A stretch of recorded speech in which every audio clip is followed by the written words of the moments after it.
समाकलन क्या है। तो इसके पहले हम लोग अवकलन को जाना, अवकलन किसे कहते हैं ये समझें, अवकलन का क्या गुण है, अवकलन से क्या हम प्राप्त कर रहे थे ये समझें। अब हमको सीखना है कि समाकलन क्या है, समाकलन कैसे प्राप्त किया जाता है। तो हम बता दें कि समाकलन अवकलन का उल्टा होता है, प्रतिलोम होता है। जैसे हमने यहाँ नोट किया है कि अवकलन का प्रतिलोम या उल्टा को समाकलन कहते हैं, समाकलन कहा जाता है। और समाकलन को देखो यहाँ पर सिंबल जो बनाए हैं इनसे डिनोट करते हैं, ठीक है। यानी अवकलन का उल्टा समाकलन है और समाकलन को इससे डिनोट करना है, यानी ये समाकलन का सिंबल है, ठीक है। तो जितना हम लोग पढ़ने का काम किए थे अवकलन, उसी का अब उल्टा हम लोग इसमें पढ़ेंगे। जैसे आपको हम बता दें कि जैसे अवकलन पढ़ने का काम किए थे D by D x, x के पावर यान को पढ़ रहे थे।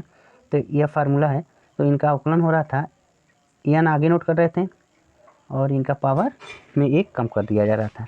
लेकिन अब इसका हम लोग उल्टा पढ़ेंगे। जैसे अब अगर दे देता है समाकलन करके ऐसे देगा सिंबल, जैसे यहाँ पर अवकलन के लिए D by D x use कर रहे थे, अब समाकलन के लिए हम ऐसे सिंबल का यूज़ करेंगे। तो यहाँ पर ये बात होगी, तो एक्स के पावर एन दे दिया, यहाँ पर एक्स के पावर एन दे रहा था बट अवकलन हम लोग कर रहे थे, यहाँ पर एक्स के पावर एन देगा और यहाँ लिखेगा डी एक्स। इनका मतलब हो गया एक समाकलन करिए। तो समाकलन क्या होगा, तो जैसे इस टाइप के प्रश्न दे देंगे तो आप इनके पावर में एक ऐड कर लेंगे और नीचे भी वही पावर जो n+1 है वो नोट कर लेना है। और बार बार आप एक यहाँ पर सिंबल यानी सी का यूज़ करेंगे ताकि सी कांस्टेंट नंबर होगा।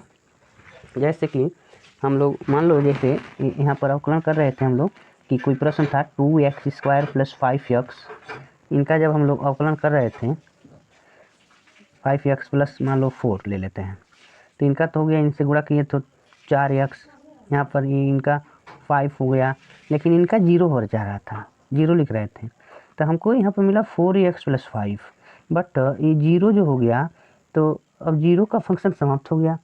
तो इसमें हम लोग बार बार सी जोड़ते जाएंगे ताकि हम लोग जिनका 0 किए हैं और वहाँ पर कोई संख्या रही होगी तो उसके लिए हम सी का यूज़ करेंगे, ठीक है।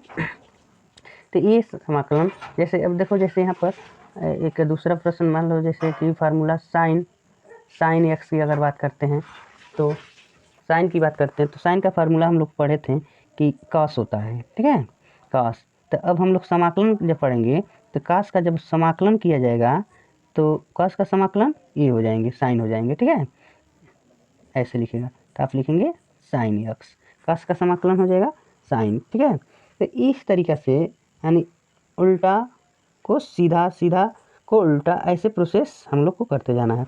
जैसे कि अब सिंपल फंडा ये समझ लीजिए इसका क्या है, जब यानी हम लोग छत पर चढ़ें, मान लो सीढ़ी लगाएं और छत पर चढ़ गए, सीढ़ी के माध्यम से ऐसे छत पर चढ़ जाते हैं, ठीक है, तो पुनः छत से तो नीचे भी तो उतरेंगे, तो नीचे उतरने की प्रक्रिया हो गई।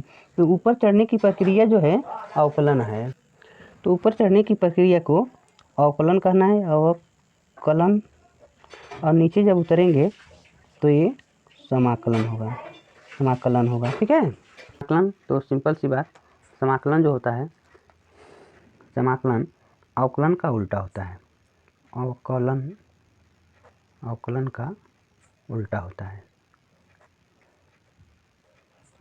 है, ठीक है। ये हो गया आपका समाकलन, यानी आप कह सकते हो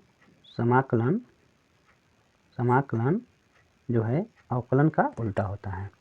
आप बात ये सिंपल सा इतना ही याद रखेंगे, समाकलन अवकलन का उल्टा होता है।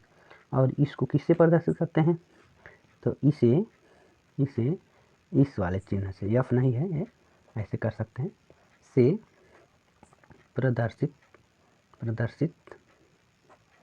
करते हैं, ठीक है, इनसे हम प्रदर्शित करते हैं, ये आप बात याद रखेंगे। तो सीधे आपको हम बता रहे हैं समाकलन में किन किन सूत्रों का प्रयोग किया जाएगा। जैसे आपको पहले देख लो, जैसे अवकलन हम पढ़ रहे थे तो डी बाई लिख रहे थे, डी बाई डी एक्स, ठीक है, डी बाई डी एक्स, और एक्स के पावर एन का जब हमने अवकलन किया था तो फार्मूला था एन एक्स के पावर n-1। इस फार्मूले का यूज हम लोग अधिक मात्रा में करते हैं, यानी जब अवकलन करते हैं तो ये समझ लो इन्हीं से शुरुआत होता है। ठीक है, तो इसी फार्मूले के बेस पर समाकलन का फार्मूला है। यहाँ पर देखिए समाकलन जो है हमारा, हमने यहाँ से नोट किया है। यहाँ पर देखिए यहाँ पर x के पावर n को लिखेंगे x के पावर n प्लस 1 अपान n प्लस 1 प्लस सी कांस्टेंट जोड़ते जाएंगे बार बार। e के पावर x का समाकलन करेंगे तो e के पावर x ही होता है। 1 का समाकलन x होगा और प्लस c जोड़ लेंगे। साइन का समाकलन माइनस कॉस x प्लस सी, कॉस का समाकलन साइन x प्लस सी, जबकि सेक स्क्वायर x का समाकलन जो होगा tan x होगा। कोसेक स्क्वायर x dx का समाकलन माइनस कॉट x प्लस सी हो जाएगा। यहाँ पर कोसेक स्क्वायर, अब देखो सेक x इंटू टैन एक्स का समाकलन सेक x प्लस सी होगा। कोसेक स्क्वायर x इंटू काट x, यानी आपको यहाँ पर दिख रहा है सब फार्मूला आप बारी बारी से सब नोट कर लेंगे। ठीक है, यहाँ पर हमने नोट किया है तो आपको ये दिख रहा है सब लाइन से। ठीक है, तो इनको आप खुद नोट कर लेंगे। ठीक है, उसके बाद कुछ ऊपर भी दिख रहा है, आपको दिखेगा यहाँ भी 1/x dx और log x प्लस सी, 1/√1 माइनस एक्स स्क्वायर dx का समाकलन है साइन इनवर्स x प्लस सी, माइनस 1/√1 माइनस एक्स स्क्वायर का समाकलन करेंगे तो cos इनवर्स x हो जा रहा है। तो इस तरीक़े से ये सब फार्मूला आपको याद होना चाहिए, इन फार्मूले का यूज़ करना है। ठीक है, तो हम आपको प्रश्नावली के सवाल को सीधे बताएंगे